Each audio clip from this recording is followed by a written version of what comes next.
திருக்குறள் சிந்தனை.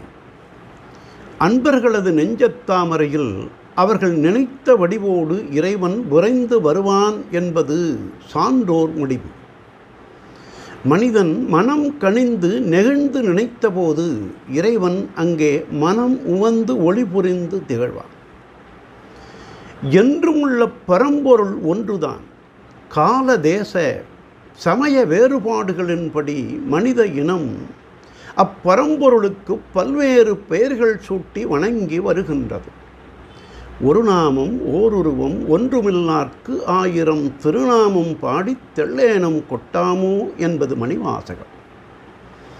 நெஞ்சத்தாமரையில் வந்து அமர்ந்திருக்கும் இறைவனது மாட்சிமை பொருந்திய திருவடிகளை இடைவிடாது அன்பால் நினைப்பவர்கள் உயர்ந்த பேறுகள் பெற்று என்றும் சிறந்து வாழ்வார்கள். மனிதன் அன்பு செய்து வரின், பக்தி செய்து வரின் தெய்வம் அருள் செய்து வரும்.